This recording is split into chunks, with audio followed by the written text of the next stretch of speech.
Hey, welcome to Rusty Bow. Today is a day I've been looking forward to and dreading, the quench of my 514 layer Wakizashi. It's got to pass quench without any problems, and it's got to pass at least one test. So we'll see how that goes. And I'm probably going to do another quench too on an older item I call the shovel spade, something like that. Or it's another Franken piece that I welded together. It's actually pretty cool, but I don't think I ever hardened it. And I'm almost positive that is really high carbon steel. But it's all kind of welded together and everything. So I'll show you more on that. So let's get going.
Okay, it's cooling from the first normalization heat.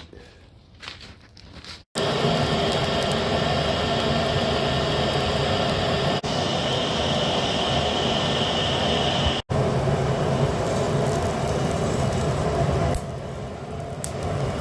going into its second normalization.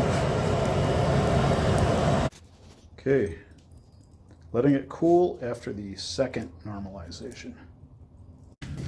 All right, this is going into its third normalization.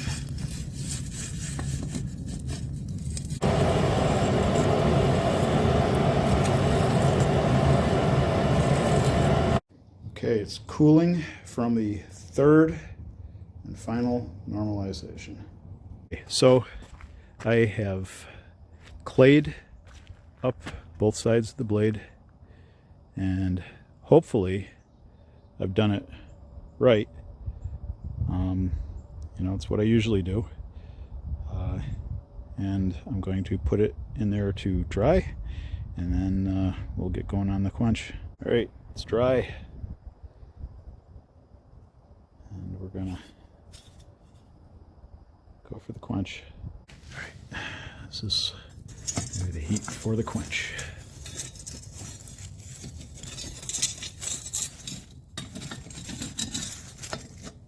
Start out slow.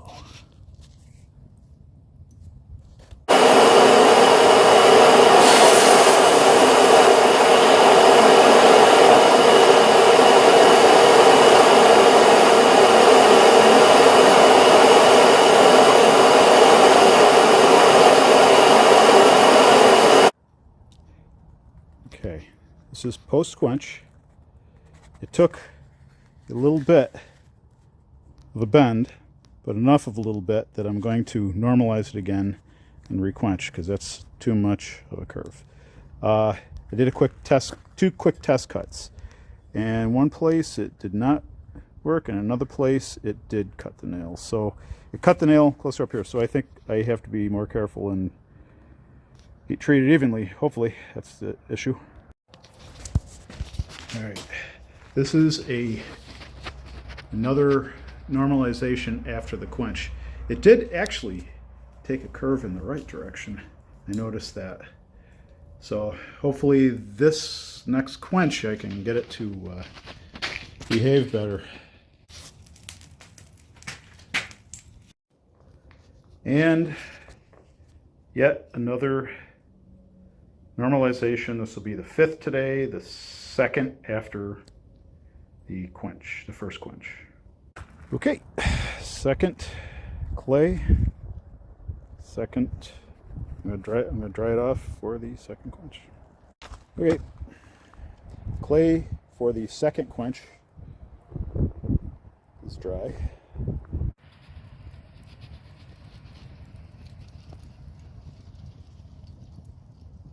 This is for the second quench.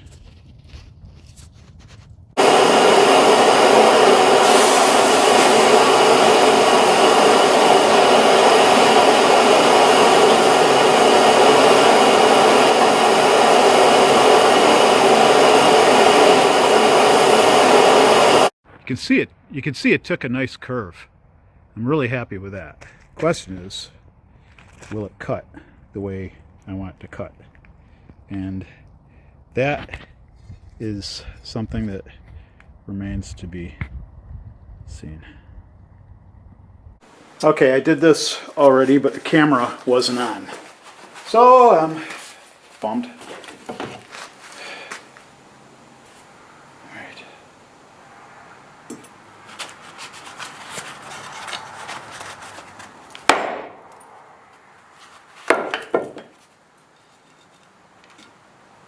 Okay. I was scared for a minute, but nope. Survived a second cut to a nail. Alright, so like I was saying before, when I thought that the camera was rolling on the first test, I don't know what scares me more, the quench or the nail cut test. And thanks to the guy at Crossheart Forge for turning me on to the nail cut test. And that's a mixed thanks, because I mean he's right and all that, but there's also a slightly fun, sarcastic thanks for bringing so much stress into my life. But no, seriously, this is good. Now I can start putting the fun stuff on the sword and putting it in, dipping it in vinegar and bringing out the pattern.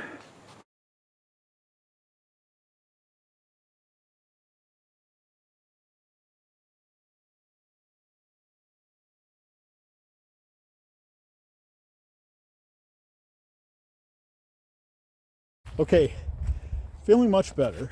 I put the short sword, the Wakizashi, into my tube of vinegar so that it can bring out the pattern that's in it, which is already showing, but I want to see it more in depth. And so now I am going to go grab a beer, and I think I'm going to throw this in the fire and harden it.